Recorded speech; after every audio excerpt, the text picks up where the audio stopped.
피자, 햄버거, 김치, 쌈 등 세상 모든 음식의 원조가 중국이라고 주장할 것인가? 사이버 외교사였던 방크가 세계 최대 청원 사이트를 통해 최근 중국 행태를 비판했습니다.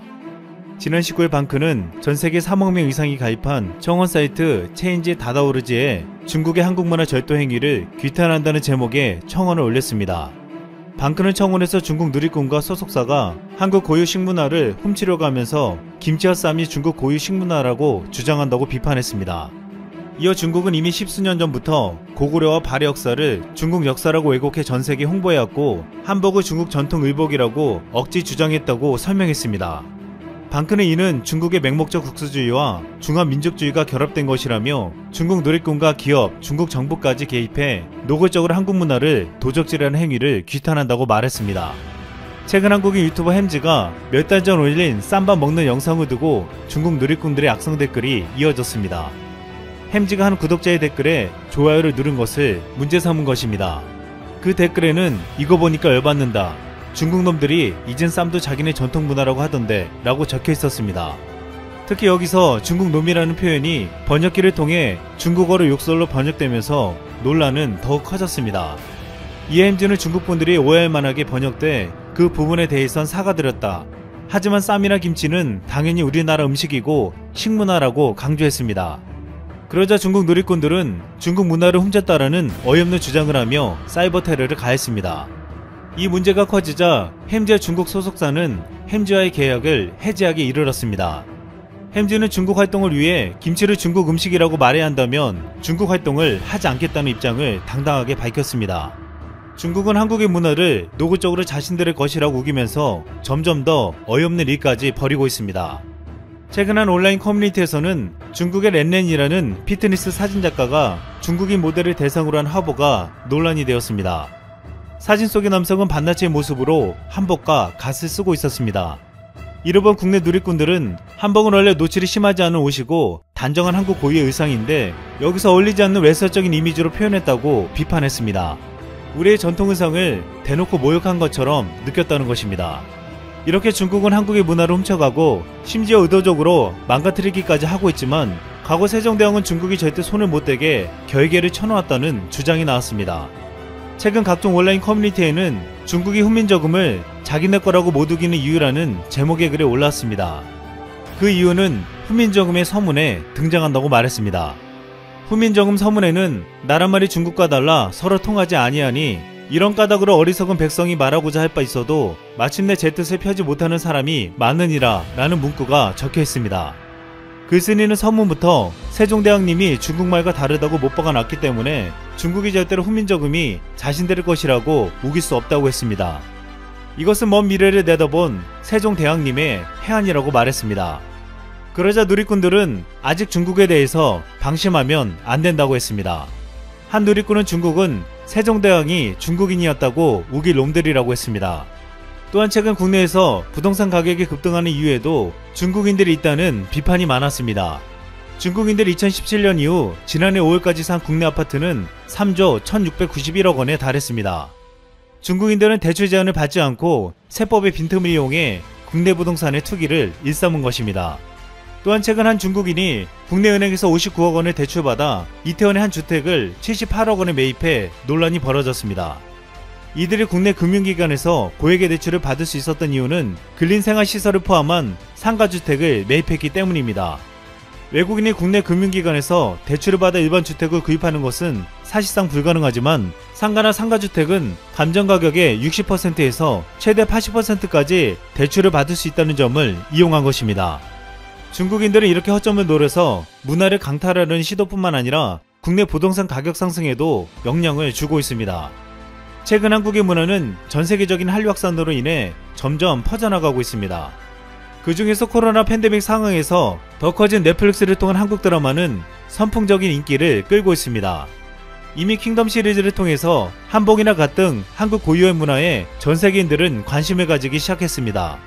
최근 넷플릭스 드라마 스위트홈은 지난해 12월 공개된 후 한국을 포함해 말레이시아, 필리핀, 싱가포르, 대만, 카타르, 태국, 베트남 등 11개국에서 넷플릭스 차트 1위에 오르는 기염을 토해냈습니다. 초반 성적은 최고의 히트작 킹덤도 앞선다는 평가를 받고 있습니다. 업계에선 동명의 웹툰 원작이 갖춘 탄탄한 스토리와 강력한 팬덤이 드라마 흥행을 이끌었다고 분석하고 있습니다. 현재 스위트홈은 작품 공개 이후 첫 4주 동안 전세계 2200만 유료 구독 가구가 시청하는 대박 흥행을 기록하고 있습니다. 넷플릭스는 지난 2015년 이후 현재까지 한국 콘텐츠에 7,700억 원을 투자했습니다. 한국의 콘텐츠가 전 세계적으로 경쟁력이 있다는 것을 알았기 때문입니다. 특히 한국 웹툰은 영상으로 만들기만 하면 대박 흥행을 하면서 영화 드라마 업계에서 흥행 보증 수표로 자리 잡고 있습니다. 이젠 넷플릭스에 이어 애플 TV 플러스와 디즈니 플러스도 가세하여 한국 오리지널 콘텐츠 투자 경쟁이 벌어지고 있습니다. 애플 TV 플러스는 한국계 미국 작가 이미진이 쓴 동명 소설 드라마 파친코를 제작합니다. 이 작품에는 배우 이민호, 정은채 등이 참여하는 것으로 알려져 있습니다.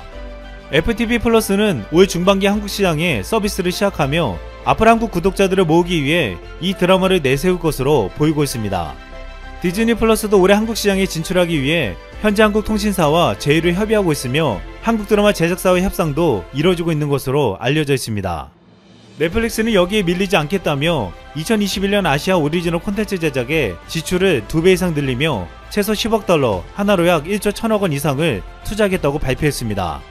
넷플릭스는 지난해 말 기준 총 가입자 수가 2억 370만 명에 달했다고 밝혔고 지난해 4분기 매출도 작년 동기 대비 22.8%가 급증했다고 했습니다.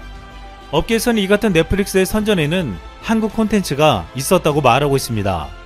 넷플릭스는 이렇게 한국 콘텐츠로 인해 성장하는 수혜를 보았지만 한국 콘텐츠도 또한 넷플릭스를 통해 전세계로 확산되는 효과를 보았습니다. 그러면서 한국의 문화는 콘텐츠를 통해 자연스럽게 전세계로 향해 퍼졌는데 그러자 중국에서는 이를 시샘하고 원래 자신들의 것이었다고 주장하고 있는 것입니다. 넷플릭스의 창업자인 리드 헤이스팅스는 중국 시장에 진입하기 위해 시간을 투자한 적이 없다고 밝힌 바 있습니다.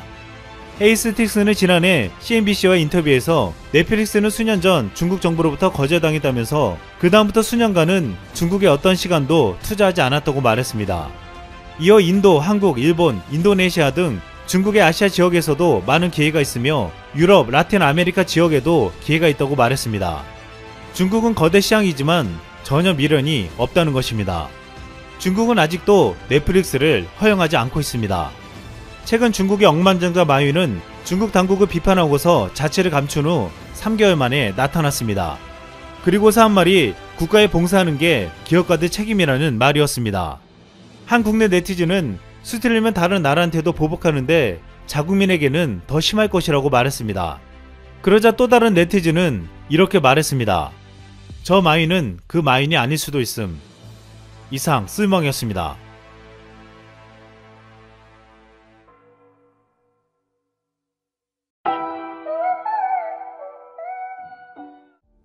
매일 다양한 세계 뉴스를 한 방에 쭉 보내드리는 푸시뉴스입니다. 프레임푸시와 함께 구독하시고 알림 설정하시면 정말 유익하실 것입니다. 첫 번째 뉴스는 일본의 노숙자들은 이번 1인당 10만엔 급부금을 받지 못했다는 소식입니다. 4월에 아베는 모든 국민에게 라고 강조했지만 아직까지 신청도 할 수 없는 사람들이 있습니다. 길거리나 PC방에서 살고 등록상의 주소지를 떠나거나 원래 등록이 없는 사람은 신청서를 받을 수가 없습니다. 이들이 신청을 하기 위해서는 임시보호시설이나 인터넷 카페 관리자의 동의를 얻어 주소로 인정받아 신청하는 경우가 있습니다. 하지만 언론에서는 이러한 방법이 충분한 기능을 하지 못한다고 보고 있습니다. 도내의 노숙자는 1037명으로 조사되지만 자립지원센터의 정원은 약 400명입니다. 이 또한 3월 말부터 거의 만실이 계속되고 있어 더 이상 인원을 받을 수가 없다는 것입니다. 일본에는 PC방을 전전하는 근로자들이 상당히 많이 있는데 실제적인 통계를 낼 수가 없다고 합니다. 이런 일본인들은 결국 주소지를 가지고 있어야 신청이 가능한 급부금은 받기가 어려운 구조라는 것입니다. 취약계층을 돕는다는 취지의 급부금이 실제적인 도움이 필요한 계층이 제대로 신청을 못하는 거죠. 다음 뉴스는 러시아의 푸틴 대통령이 헌법 개정을 해서 2036년까지 대통령직을 할 수도 있다는 소식입니다. 러시아 헌법 개정 국민투표를 다음 달 1일 실시할 예정인데 푸틴 대통령은 개헌안 통과를 전제로 2024년 대선 재출마 가능성에 관심을 모으고 있습니다. 헌법 개정안에는 푸틴의 오는 2024년 4기 임기를 백지화하는 조항이 포함되어 있습니다. 푸틴 대통령은 인터뷰에서 개헌안이 통과될 경우 대선에 나설 가능성을 배제하지 않고 있다. 지금은 일을 해야지 다른 대통령의 후계자를 찾아선 안 된다 라고 말했습니다. 푸틴 대통령은 헌법 개정을 통해 자신의 차기 출마 가능성이 유지되지 않으면 정부 내에서 후계자에 대한 관심으로 국정이 제대로 이행되지 않을 것이라고 했습니다. 결국 어렵게 차기 대통령을 찾으려고 노력하지 말아라. 시간과 공을 들이는 것보다 차라리 내가 직접 나가면 되지 않느냐 라는 취지인 거죠. 얼굴 두꺼운 푸틴도 대단하지만 푸틴의 장기 집권을 받아들이는 러시아 국민들도 대단하네요. 다음 뉴스는 트럼프가 CL9는 중국에서 왔다는 의미에서 쿵플루라고 불렀다는 소식입니다. 트럼프 대통령은 3개월 만에 오클라호마주 털사에서 대선 유세를 재개했습니다. 트럼프 대통령은 유세에서 미국이 다른 나라보다 많은 2,500만 명 이상을 검사했다 라고 말하며 검사를 할수록 더 많은 환자가 나온다. 그래서 나는 사람들에게 검사 속도를 늦추라고 말했다 라고 말했습니다. 또 트럼프 대통령은 CL9를 종종 중국 바이러스라고 칭했지만 이번 유세에서는 CL9는 어떤 질병보다 많은 이름을 가졌다 라며 나는 쿵플루라고 부르겠다 라고 말했습니다. 트럼프 대통령의 이런 표현에 유세장의 관중들은 열광했습니다. 언론에서는 검사 속도를 늦추라는 발언에 많은 비판을 했고 트럼프 캠프는 그 발언은 농담이었다 라고 밝혔습니다. 쿵푸든지 쿵플루이드지 간에 중국에서 온 것은 확실합니다. 다만 트럼프가 농담처럼 말을 하지 말고 좀 진지하게 접근했으면 좋겠네요. 그러지 못하면 참모들이 좀 조언이라도 해주든지 말입니다. 물론 참모 말도 안 듣겠지만요. 다음 뉴스는 미국인들이 불확실한 미래를 생각하면서 현금 저축에 집중하고 있다는 소식입니다. 미 연방예금보험공사에 따르면 CL9가 처음 강타한 1월부터 6월 사이에 예금이 2조 달러, 약 2,400조 원 정도 늘었다고 합니다. 이는 미국의 사상 최대 예금 증가이고 현재 미 시중은행의 예금은 15조 4천억 달러에 이르렀습니다. 미국 정부는 불확실한 미래에 대비해 대기업들이 현금 확보 전략을 고수하고 있는 것으로 조사했습니다. 이들은 현금 확보가 불확실한 미래 때문이 아니라 경기 전환기 도약을 위한 발판 마련을 위한 계획이라고 했습니다. 다른 부분의 예금은 미국 정부의 자금 지원을 받은 개인이 소비를 줄여 확보한 돈이라고 보고 있습니다. 언론사에서는 많은 사람이 소비 없이 예금만 해서 생산, 유통, 소비로 이어지는 실물 경제 활성화로 이어지지 못하고 있다고 지적했습니다. 결국 미래가 불확실한 상황에서는 아무리 돈을 많이 풀어도 내수 경제가 사는 것이 아니라는 거죠. 돈을 귀하게 간직하고 있는 것은 어쩔 수가 없는 것 같습니다. 마지막 뉴스는 일본에 있는 아마존 다방이 걸려오는 전화 때문에 상당히 힘들다는 소식입니다. 일본 교토 시내에 1972년 개업한 아마존 다방이라는 이름의 카페가 있습니다. 1972년 현 주인의 아버지는 가게의 이름을 느긋하게 차질 없이 흐르는 아마존 강처럼 끊기지 않은 채 지속되도록 이라는 염원을 담아 지었습니다. 그런데 이들이 가게를 맡고 2-3년 전부터 인터넷 통신 판매 사이트 아마존의 이용자들로부터 전화가 잘못 걸려온다고 했습니다. 많을 때에는 월 10번 정도 걸려온다고 했습니다.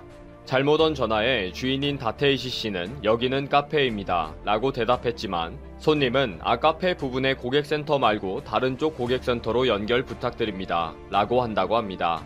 전화가 잘못 오는 이유는 모르겠냐는 질문에 다테이시 씨는 확인한 적이 없지만 104번에서 안내되고 걸려오는 건 아니겠죠 라며 쓴웃음을 지었습니다. 한두 번도 아니고 오랜 기간 동안 이렇다면 뭐 심각한 문제네요.